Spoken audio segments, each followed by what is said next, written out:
Let's continue with Matilda. Bruce, Bogtrotter, and the cake.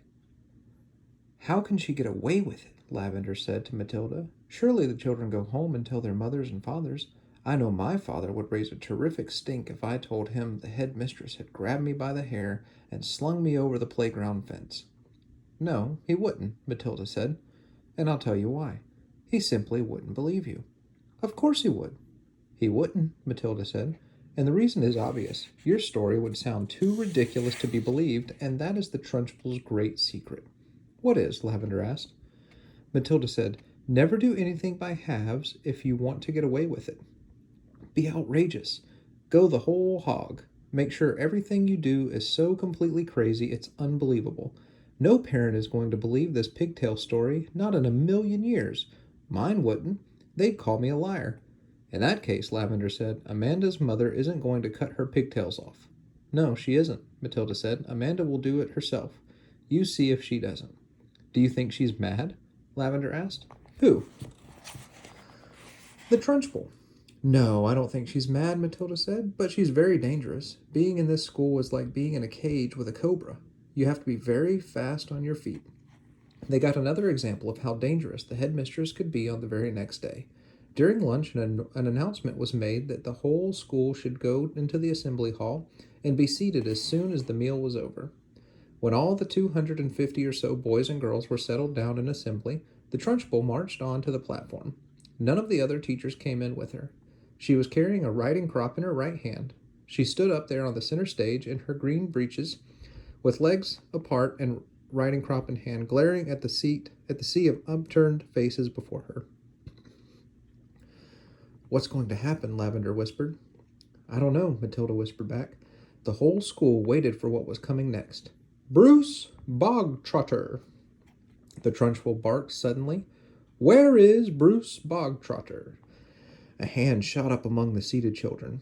Come up here, the Trunchbull shouted, and look smart about you. An 11-year-old boy who was decidedly large and round stood up and waddled briskly forward. He climbed up onto the platform. Stand over there, the Trunchbull ordered, pointing. The boy stood to one side. He looked nervous. He knew very well he wasn't up there to be presented with a prize. He was watching the headmistress with an exceedingly wary eye, and he kept edging farther and farther away from her with little shuffles of his feet, rather as a rat might edge away from a terrier that is watching it from across the room. His plump, flabby face had turned gray with feral apprehension. His stockings hung about his ankles. This clot, boomed the headmistress, pointing the riding crop at him like a rapier, this blackhead, this foul carbuncle, this poisonous pustule that you see before you is none other than a disgusting criminal, a denizen of the underworld, a member of the mafia.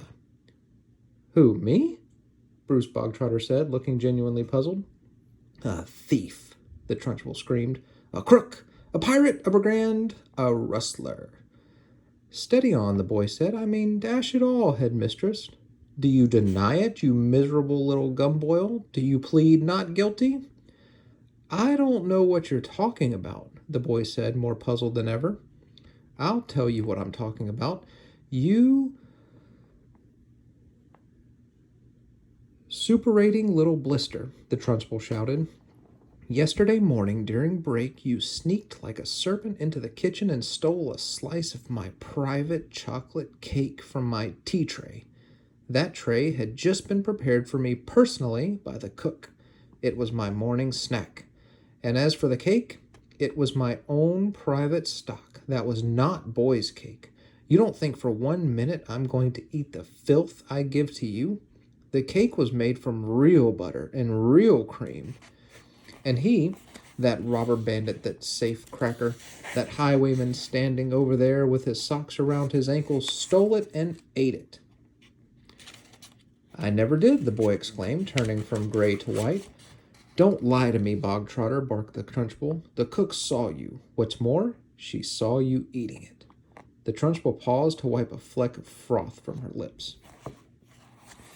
When she spoke again, her voice was suddenly softer, quieter, more friendly, and she leaned towards the boy, smiling. You like my special chocolate cake, don't you, Bogtrotter? It's rich and delicious, isn't it, Bogtrotter?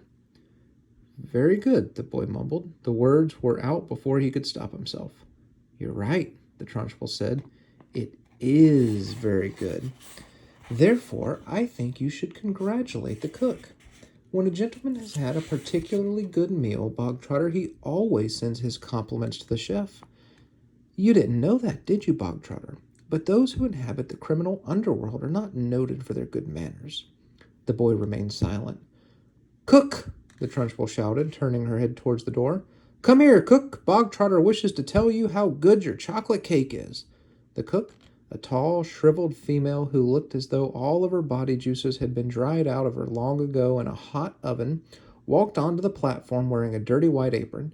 Her entrance had clearly been arranged beforehand by the headmistress. Now then, Bogtrotter, the Trunchbull boomed, tell cook what you think of her chocolate cake. Very good, the boy mumbled. You could see he was now beginning to wonder what all this was leading up to. The only thing he knew for certain was that the law forbade the Trunchbull to hit him with the riding crop that she kept smacking against her thigh. That was some comfort, but not much, because the Trunchbull was totally unpredictable. One never knew what she was going to do next. There you are, cook, the Trunchbull cried. Bogtrotter likes your cake. He adores your cake. Do you have any more of your cake you could give him? I do indeed, the cook said. She seemed to have learned her lines by heart. Then go and get it, and bring a knife to cut it with. The cook disappeared. Almost at once she was back again, staggering under the weight of an enormous round chocolate cake on a china platter. The cake was fully 18 inches in diameter, and it was covered with dark brown chocolate icing. Put it on the table, the Trunchbull said. There was a small table center stage with a chair behind it. The cook placed the cake carefully on the table. Sit down, Bogtrotter, the Trunchbull said. Sit here. The boy moved cautiously to the table and sat down. He stared at the gigantic cake. There you are, Bogtrotter, the Trunchbull said. And once again her voice became soft, persuasive, even gentle. It's all for you, every bit of it. As you enjoyed that last slice you had yesterday so very much, I ordered cook to bake you an extra large one, all for yourself. Well, thank you, the boy said, totally bemused. Thank cook, not me, the Trunchbull said. Thank you, cook, the boy said. The cook stood there like a shriveled bootlace, tight-lipped, implacable, disapproving. She looked as though her mouth was full of lemon juice. Come on, then, the Trunchbull said. Why don't you cut yourself a nice thick slice and try it? What, now? The boy said, cautious. He knew there was a catch in this somewhere, but he wasn't sure where. Can't I take it home instead? He asked. That would be impolite, the Trunchbull said, with a crafty grin. You must show Cookie here how grateful you are for all the trouble she's taken. The boy didn't move. Go on. Get on with it, the Trunchbull said. Cut a slice and taste it. We haven't got all day.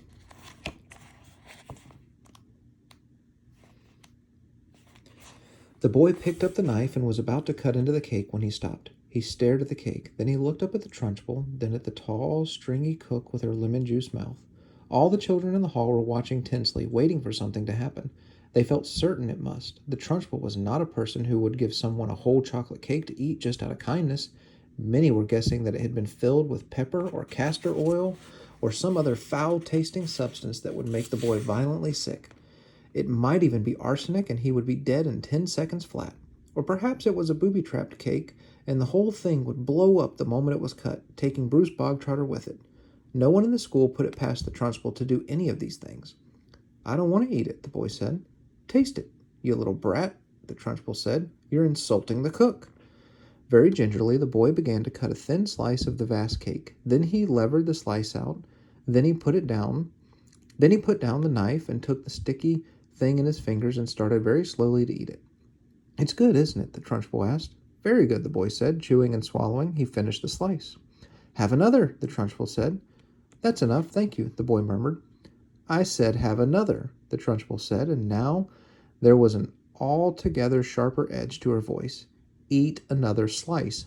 Do as you're told. I don't want to eat another slice, the boy said. Suddenly the Trunchbull exploded. Eat! She shouted, banging her thigh with the riding crop. If I tell you to eat, you will eat. You wanted cake, you stole cake, and now you've got cake. What's more, you're going to eat it. You do not leave this platform, and nobody leaves this hall until you have eaten the entire cake that is sitting there in front of you. Do I make myself clear, Bogtrotter? Do you get my meaning?" The boy looked at the Trunchbull. Then he looked down at the enormous cake. "Eat, eat, eat," the Trunchbull was yelling. Very slowly, the boy cut himself another slice and began to eat it. Matilda was fascinated. "Do you think he can do it?" she whispered to Lavender. "No," Lavender whispered back. "It's impossible. He'd be sick before he was halfway through." The boy kept going. When he had finished the second slice, he looked at the Trunchbull, hesitating. "Eat," she shouted. "Greedy little thieves who like to eat cake must have cake. Eat faster, boy. Eat faster. We don't want to be here all day, and don't stop like you're doing now. Next time you stop before it's all finished, you'll go straight into the chokey, and I shall lock the door and throw the key down the well." The boy cut a third slice and started to eat it. He finished this one quicker than the other two, and when that was done, he immediately picked up the knife and cut the next slice. In some peculiar way, he seemed to be getting into his stride. Matilda, watching closely, saw no signs of distress in the boy yet. If anything, he seemed to be gathering confidence as he went along. "He's doing well," she whispered to Lavender. "He'll be sick soon," Lavender whispered back. "It's going to be horrid." When Bruce Bogtrotter had eaten his way through half of the entire enormous cake, he paused for just a couple of seconds and took several deep breaths. The Trunchbull stood with hands on hips, glaring at him. "Get on with it," she shouted. "Eat it up." Suddenly, the boy let out a gigantic belch which rolled around the assembly hall like thunder. Many of the audience began to giggle. "Silence!" shouted the Trunchbull. The boy cut himself another thick slice and started eating it fast. There were still no signs of flagging or giving up. He certainly did not look as though he was about to stop and cry out, I can't eat any more. I'm going to be sick." He was still in there running. And now a subtle change was coming over the 250 watching children in the audience. Early on, they had sensed impending disaster. They had prepared themselves for an unpleasant scene in which the wretched boy stuffed to the gills with chocolate cake would have to surrender and beg for mercy, and then they would have watched the triumphant Trunchbull forcing more and still more cake into the mouth of the gasping boy. Not a bit of it. Bruce Bogtrotter was 3/4 of the way through and still going strong. One sensed that he was almost beginning to enjoy himself. He had a mountain to climb, and he was jolly well going to reach the top or die in the attempt. What is more, he had now become very conscious of his audience and of how they were all silently rooting for him. This was nothing less than a battle between him and the mighty Trunchbull. Suddenly, someone shouted, "Come on, Brucey! You can make it!" The Trunchbull wheeled round and yelled, "Silence!" The audience watched intently. They were thoroughly caught up in the contest. They were longing to start cheering, but they didn't dare. "I think he's going to make it," Matilda whispered. "I think so too," Lavender whispered back. "I wouldn't have believed anyone in the world could eat the whole of a cake that size." "The Trunchbull doesn't believe it either," Matilda whispered. "Look at her. She's turning redder and redder. She's going to kill him if he wins." The boy was slowing down now. There was no doubt about that, but he kept pushing the stuff into his mouth with the dogged perseverance of a long-distance runner who had sighted the finish line and knows he must keep going. As the very last mouthful disappeared, a tremendous cheer rose up from the audience, and children were leaping to their chairs and yelling and clapping and shouting, "Well done, Brucey! Good for you, Brucey! You've won a gold medal, Brucey!" The Trunchbull stood motionless on the platform. Her great horsey face had turned the color of molten lava, and her eyes were glittering with fury. She glared at Bruce Bogtrotter, who was sitting on his chair like some huge overstuffed grub, replete, comatose, unable to move or speak.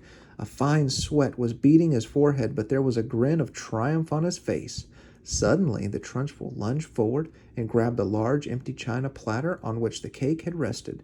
She raised it high in the air and brought it down with a crash right on top of the wretched Bruce Bogtrotter's head, and pieces flew all over the platform. The boy was by now so full of cake he was like a sack full of wet cement, and you couldn't have hurt him with a sledgehammer. He simply shook his head a few times and went on grinning. "Go to blazes!" screamed the Trunchbull, and she marched off the platform, followed closely by the cook.